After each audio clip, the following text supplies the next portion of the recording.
Welcome back to our garden, everyone. Welcome back to our homestead. Today we're going to be talking about two different methods on growing sweet potato slips and showing you how to plant them in our garden.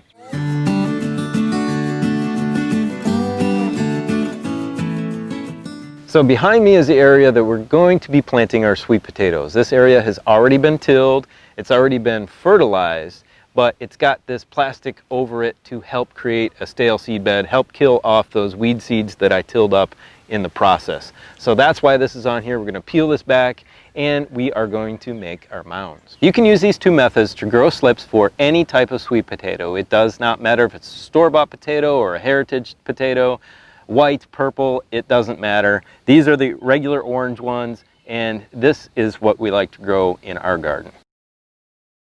So first, methods first. That's just planting the sweet potato right directly back into the ground. Now we do that when we notice when they are in our storage or they're in our house, when they start producing these little buds that will produce these slips. We take it and we plant it up and down in the soil wherever the slips are growing upwards from, we plant those upwards in the soil, and that is it. These sweet potatoes will continue to produce these slips for a good period of time throughout the entire summer, actually. So if you just leave this potato here, it'll keep producing these slips, which you then can transplant into other areas of the garden to try and maximize your yield of sweet potatoes for the year. Now what usually happens is the little buds, they start to put out roots themselves. So over here, this is the tallest one. This is the one that's going to be the most mature.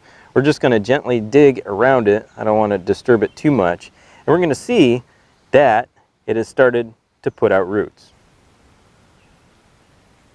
Now what we're going to do with this is we're just going to gently snap it off the potato.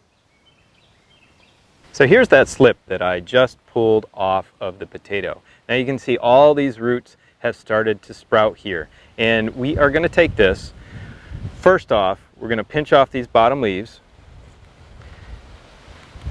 until, we've got several inches here left at the top of leaves, but we have a nice long stalk here.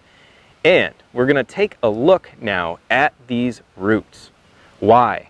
Well, this is where disease can enter into the new sweet potato slip from the old sweet potato, if there's any. So if you want to eliminate disease from these, you want to pinch off the bottom, I'd say half or so inch, right where the color starts to change right here. So in this case, it's actually only about a 1/4 inch. We're going to pinch that off if we can, or we'll cut it off with a knife. Just like that. You want to make sure you're left with some roots, obviously, so that it'll reroot when we plant it in our mounds. But that's how you take care of it. You see it's nice green here, a nice green color, and you still have some roots. This is going to be the perfect slip. Let's get this into some water before we start with the others.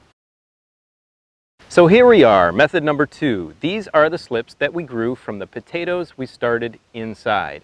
Those potatoes started to sprout as well. What we did with those is we put some toothpicks in them and suspended them in some water, in some glasses. And what that does is allow the sweet potato to put down some roots. The actual potato puts out roots, and the slips start to come out of the top.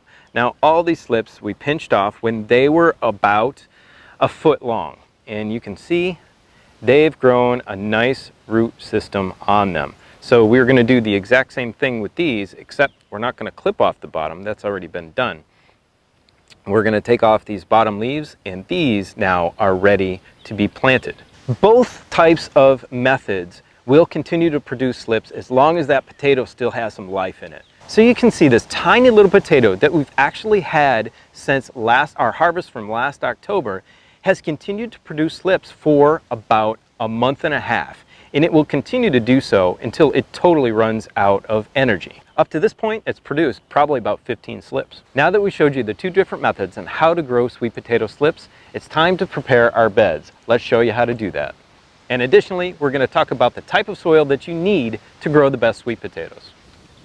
So hopefully this has killed off a lot of the weeds and the grasses that were growing at the edge of our sweet potato patch. So what you want to do is create a couple of long beds that are raised up and that helps the soil drain well. Sweet potatoes like a well-drained soil.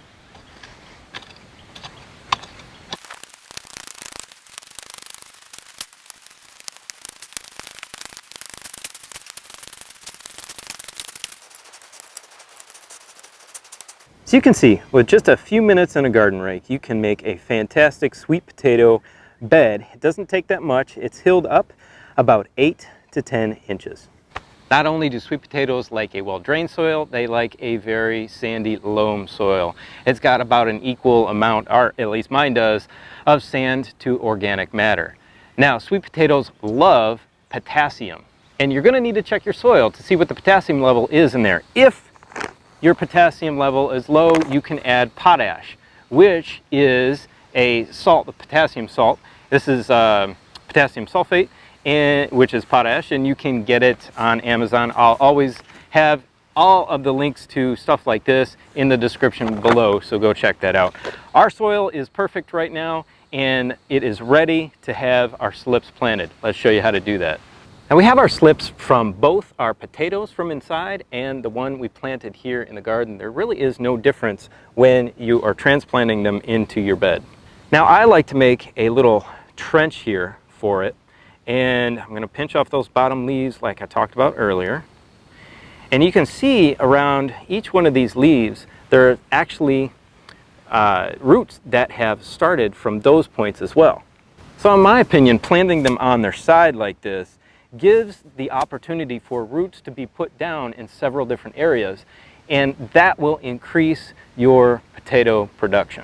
So it's pretty simple. We're just going to lay it on its side about an inch below the surface and cover it up, pat it down just a touch, and then we're going to water it in. And we are going to get roots coming out from each one of those points. Remember, if you see any leaves on the bottom, just kind of snip them off. You've got roots that are coming out at each one of these leaf points as they come up the stalk to a certain point. We're going to lay all those right down in the soil. And there we go.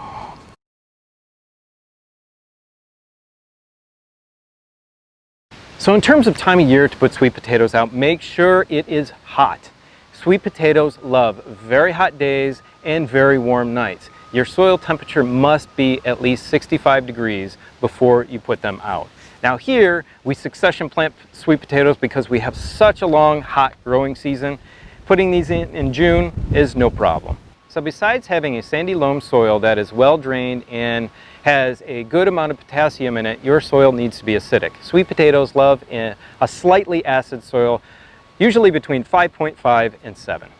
And if you want, remember, sweet potato leaves are edible. Unlike potato leaves, sweet potatoes are in a completely different family. And those sweet potato leaves are a delicacy, especially in Asia. I can attest, they are fantastic. They taste like spinach, they're very good for you, they're high in a ton of different vitamins, and by just clipping off a few for your dinner, you're not going to hurt those sweet potatoes growing under the ground at all. We hope all this information about sweet potatoes and how to plant them and how to prepare your soil was helpful for you. Now we want you to go check out this video right here to see how we trellis our cucumbers. Have a great day, we love you, and we'll see you on the next video.